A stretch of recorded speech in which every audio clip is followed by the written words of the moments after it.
Enlarge prostate के बढ़ने से क्या किडनी पर भी असर पड़ता है? ये डायरेक्टली किडनी के ऊपर इम्पैक्ट नहीं डालता, बट इनडायरेक्टली किडनी डैमेज तक लेके जा सकता है। तो डॉक्टर साहब, ऐसे कौन से सिम्टम है जिससे पता चलता है कि बीपीएच की वजह से किडनी पर इफेक्ट पड़ रहा है? जब बीपीएच किडनी डैमेज का रीजन बनता है तो लोग पहले से ही यूरिनरी सिम्टम्स कुछ फील करते हैं, जैसे कि अच्छा, तो डॉक्टर, आज के टाइम कितना इंपॉर्टेंट है प्रोस्टेट हेल्थ चेकअप? ये रेगुलर प्रोस्टेटिक हेल्थ चेकअप बहुत ज़्यादा ज़रूरी है, खास करके अगर आपकी एज। इसका होम टेस्ट भी अवेलेबल है?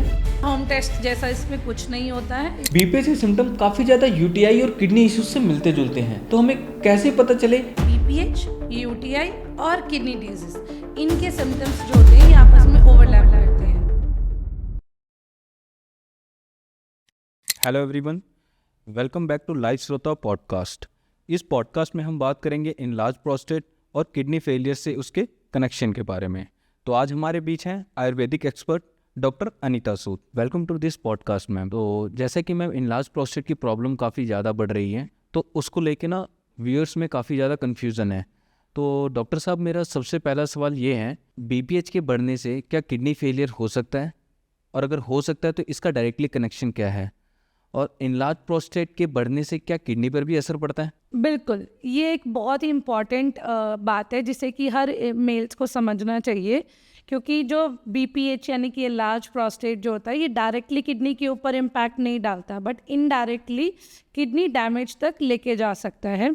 इसका कनेक्शन समझाती हूँ कि जब प्रोस्टेट एनलार्ज होता है तो यूरेथ्रा को वो स्क्वीज़ कर देता है, उसको प्रेशर कर देता है, और ये यूरेथ्रा वो ट्यूब है जो कि यूरिन को एक्सपेल आउट करने का काम करती है। अब जो स्क्वीज़ है होता है उसकी वजह से यूरिन का फ्लो जो है उसमें रुकावट आती है, जिससे कि ब्लैडर जो होता है वो पूरी तरीके से खाली नहीं होता। अब ब्लैडर में रुका हुआ यूरिन क्या करेगा? ब्लैडर में जो यूरिन रुक गया है वो एक प्रेशर बिल्डअप करेगा, और जो प्रेशर जो है वो पीछे की तरफ किडनीज की तरफ वापस पुश करेगा, जैसे कि हम मेडिकल लैंग्वेज में हम वेसिको-यूरेटरल रिफ्लेक्स बोलते हैं। और इस रिफ्लेक्स की वजह से किडनीज के ऊपर जो है वो प्रेशर बढ़ने शुरू हो जाता है, और जिससे कि किडनी डैमेज होना शुरू हो जाती है। अब किडनी फेलियर कैसे होगा? अगर बार बार ब्लैडर में प्रेशर जो है वो बनता रहेगा और बैक फ्लो कंटिन्यू रहेगा, तो किडनीज की जो फिल्टरिंग यूनिट है वो ग्रेजुअली जो है डैमेज होनी शुरू हो जाती है, और किडनी डैमेज से उसके फंक्शन में भी धीरे धीरे कमी आने लगती है, जिससे कि क्रॉनिक किडनी डिजीज़ या किडनी फेलियर तक जो है सिचुएशन पहुंच जाती है। इस कंडीशंस में किडनी जो होती है वो अपना काम ठीक से नहीं करती, और जिससे टॉक्सिन्स जो है वो आपकी ब्लड में एक्यूमुलेट होने शुरू हो जाते हैं, and this can be a life threatening condition. तो डॉक्टर साहब, ऐसे कौन से सिम्टम है जिससे पता चलता है कि बीपीएच की वजह से किडनी पर इफेक्ट पड़ रहा है? देखिए, जब बीपीएच किडनी डैमेज का रीज़न बनता है तो लोग यूजुअली पहले से ही यूरिनरी सिम्टम्स कुछ फील करते हैं, जैसे कि frequent urination, weak urine flow या पेन ड्यूरिंग यूरिनेशन। लेकिन अगर उसकी किडनी पर डैमेज जो है वो बढ़ना शुरू हो गया है तो कुछ सीरियस सिम्टम्स जो हैं वो दिखाई देने लगते हैं, और वो सिम्टम्स होते हैं जैसे कि चेस्ट में पेन होना, प्रेशर फील होना, बहुत ज़्यादा थकान रहना, नौजिया फील होना, पाँव में, एंकल में या लेग्स में सूजन होना, सांस लेने में दिक्कत होना जिसे हम शॉर्टनेस ऑफ ब्रीथ बोलते हैं, और यूरिन का जो अमाउंट है वो कम हो जाना, रिड्यूस्ड यूरिनरी आउटपुट। सो ये सारे जो सिम्टम्स होते हैं ये दर्शाते हैं कि आपकी जो किडनी है उन पे अफेक्ट होना शुरू हो गया है। और अगर किडनी फेलियर जो है वो आगे बढ़ जाए तो लाइफ थ्रेटनिंग सिम्टम्स तक हो सकते हैं, जैसे कि माइंड में कन्फ्यूजन होना, सीजर्स आना या कोमा या बेहोशी। इस तरह के सिम्टम्स भी जो है ये किडनी फेलियर के सीवियर कंडीशंस में हो सकते हैं। लेकिन याद रखें कि बीपीएच के जो सिम्टम्स होते हैं वो बहुत सारी कंडीशंस में मिलते जुलते होते हैं, जैसे कि यूटीआई में, ब्लैडर या किडनी स्टोन्स में, प्रोस्टेटाइटिस यानी कि प्रोस्टेट में किसी तरीके का इन्फेक्शन हो गया हो तो भी उससे मिलते जुलते होते हैं, यूरेथ्रल स्ट्रक्चर के अंदर, ब्लैडर में अगर कोई नर्वल प्रॉब्लम है तो भी, और प्रोस्टेटिक कैंसर या ब्लैडर कैंसर में भी सिमिलर तरीके के सिम्टम्स जो है वो दिखाई देते हैं। इसलिए सिर्फ सिम्टम्स देख के डायग्नोस करना बहुत मुश्किल है। एक्यूरेट डायग्नोसिस के लिए डॉक्टर से कंसल्ट करने और अपनी सही ट्रीटमेंट जो है वो आपको मिल सके। तो डॉक्टर साहब, ऐसे कौन से लोग सबसे ज़्यादा रिस्क में होते हैं बीपीएच और किडनी की कॉम्प्लिकेशंस के लिए? देखिए, सबसे ज़्यादा रिस्क उन आदमियों को होता है जिनकी एज 50 से या 50 अबव होती है, क्योंकि इस एज में प्रोस्टेट एनलार्जमेंट होना एक कॉमन सी बात हो गई है। लाइफस्टाइल फैक्टर्स जो हैं वो बहुत ज़्यादा इंपॉर्टेंट हैं, जैसे कि बहुत ज़्यादा मोटापा जो है, ओबेसिट पर्सन जो होते हैं वो ज़्यादा रिस्क फैक्टर में रहते हैं। उसके अलावा जो अनहेल्दी डाइट लेते हैं, बहुत ज़्यादा सेडेंट्री लाइफस्टाइल में रहते हैं, बहुत ज़्यादा स्मोक करते हैं, प्लस डायबिटीज़ और हाई ब्लड प्रेशर के लोग जो होते हैं वो भी बहुत ज़्यादा प्रोन रहते हैं इस तरह की कंडीशंस के लिए। और ये फैक्टर्स प्रोस्टेट और किडनी हेल्थ को बहुत नेगेटिवली इम्पैक्ट करते हैं। अच्छा, तो डॉक्टर आज के टाइम कितना इंपॉर्टेंट है प्रोस्टेट हेल्थ चेकअप, और ये कब कराना चाहिए? क्या कोई इसका होम टेस्ट भी अवेलेबल है? देखिए, रेगुलर प्रोस्टेटिक हेल्थ चेकअप बहुत ज़्यादा ज़रूरी है, खासकर कि अगर आपकी एज 50 अबव 50 है और अगर आपकी फैमिली में किसी को हिस्ट्री है प्रोस्टेट एनलार्जमेंट की, तो आप ये स्क्रीनिंग जो है वो 30-35 की एज से करवा सकते हैं। और होम टेस्ट जैसा इसमें कुछ नहीं होता है, इसमें जनरली डॉक्टर्स रिकमेंड कर सकते हैं, जैसे कि PSA लेवल आप चेक करवा सकते हो, एक ब्लड टेस्ट है, ठीक है।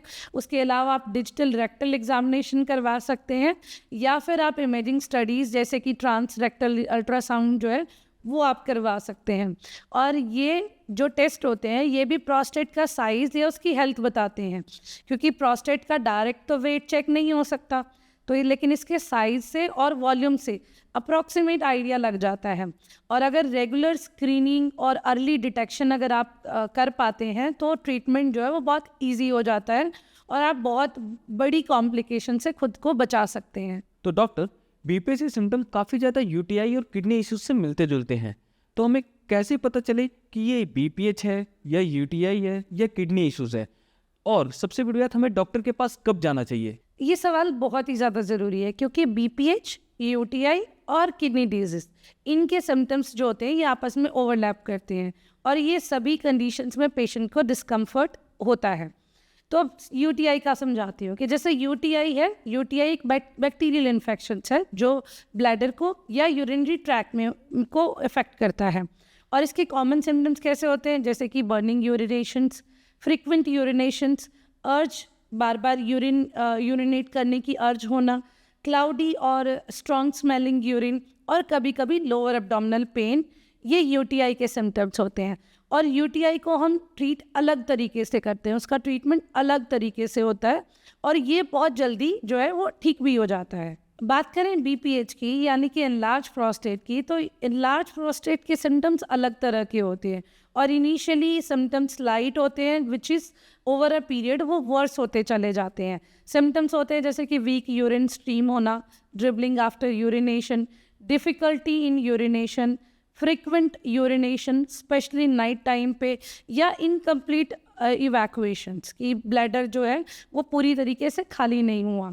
अब आपको डॉक्टर के पास कब जाना चाहिए? जब आपके सिम्टम्स 3 से 4 दिन में इम्प्रूव नहीं हो रहे या आपको रिपीटेडली बार बार ऐसे सिम्टम्स हो रहे हैं। दूसरा, अगर आपका यूरिन पूरी तरीके से खाली नहीं हो रहा है और आपके ब्लैडर या एब्डोमिनल में पेन बढ़ रहा हो, अगर आपके यूरिन में ब्लड दिखाई देने लग जाए, या फिर आपको fever, chills, lower back pain या इस तरह के सिम्टम्स आ रहे हैं जो कि किडनी इन्फेक्शन के साइंस हो सकते हैं, तो ऐसे केसेस में आपको डॉक्टर के पास जाना चाहिए। अगर यूरिन का फ्लो रुक जाता है तो ये बहुत ही क्रिटिकल सिचुएशन हो जाती है, जिसे हम यूरिन रिटेंशन तक कहते हैं। और अगर BPH अनट्रीटेड रहता है, अगर हम उस पर ध्यान नहीं देते और बहुत टाइम तक आपको इस तरह के सिम्टम्स होते हैं, तो उसमें क्या होता है कि यूरिनरी रिटेंशन का खतरा बहुत ज़्यादा बढ़ जाता है और जिसकी वजह से ब्लैडर जो मसल्स हैं वो बहुत वीक हो जाती हैं। इससे इन्फेक्शन का खतरा और भी बढ़ जाता है और आगे चल के आपको किडनी फेलियर तक की जो शिकायत है वो हो सकती है। और ये प्रॉब्लम धीरे धीरे इतनी बढ़ जाती है कि कभी कभी तो सर्जरी भी एडवाइजेबल हो जाती है। और ऐसी सिचुएशन से बचने के लिए इन सिम्टम्स को बहुत ध्यान से ऑब्जर्व करें और अकॉर्डिंगली डॉक्टर के पास जो है अपने ट्रीटमेंट के लिए जाएं। अच्छा, तो ऐसी कौन सी हर्ब्स है आयुर्वेद में जो यूरिनरी प्रॉब्लम्स में मेल्स और फीमेल्स के लिए दोनों के लिए हेल्पफुल हैं? देखो, आयुर्वेद में बहुत अच्छी अच्छी हर्ब्स हैं जो कि आपकी यूरिनरी प्रॉब्लम्स में मदद करती हैं। उसमें से जैसे कि फर्स्ट है पुनर्नवा। पुनर्नवा जो होती है ये एक डायूरेटिक हर्ब होती है और एंटी इन्फ्लेमेटरी प्रॉपर्टीज़ के साथ भी होती है। जो भी आपकी बॉडी में कहीं पे स्वेलिंग है या इस तरह की प्रॉब्लम है तो ये उस चीज़ को रिड्यूस करने में बहुत हेल्प करती है। उसके अलावा गोक्षुर है, तो ये यूरिनरी ट्रैक की हेल्थ को बहुत सपोर्ट करती है। वरुणा है जो किडनी और ब्लैडर की हेल्थ के लिए बेनिफिशियल होती है। पाषाण भेद होती है जिससे कि जो कि किडनी स्टोन्स या यूरेट्रिक स्टोन, इस तरह के जो ब्लैडर स्टोन्स, इन सब में बहुत ज़्यादा यूज़फुल होती है। उसके अलावा हरिद्रा हो गई, टर्मरिक, तो ये एंटी इन्फ्लेमेटरी होती है और ये आपके इन्फेक्शंस को कंट्रोल करने में भी हेल्प करती है। उसके अलावा अश्वगंधा हो गई। अश्वगंधा जो होती है ये स्ट्रेस को रिड्यूस करने में हेल्प करती है, आपकी इम्यूनिटी को बूस्ट अप करती है। उसके अलावा नीम जो है वो एंटी बैक्टीरियल प्रॉपर्टीज़ के साथ होती है और डिटॉक्सिफिकेशन का भी काम करती हैं। तो ये सारी जो हर्ब्स हैं ये मिलके यूरिनरी सिस्टम्स को सपोर्ट करती हैं, इन्फ्लेमेशन को कम करती हैं और आपका इन्फेक्शन से भी बचाव करती हैं। सो व्यूवर्स के लिए मेरे पास एक सजेशन है कि जितने भी सिम्टम्स मैंने आपको अभी बताए हैं उन सिम्टम्स को इग्नोर ना करें, क्योंकि अगर आप उनको इग्नोर करते रहेंगे तो आपका पूरा एक्सक्रीटरी सिस्टम जो है वो इफ़ेक्ट होता है। आपकी किडनी स्वेल अप हो जाती हैं, आपको किडनी फेलियर तक की कंडीशंस तक पहुंच जाते हैं। तो अर्ली डिटेक्शन करें, अपने सिम्टम्स को इग्नोर ना करें और प्रॉपर मेडिकेशन के साथ और अपने लाइफस्टाइल में सुधार करके आप अपनी ये प्रॉब्लम से छुटकारा पा सकते हैं। So thank you doctor Neeta for this valuable information.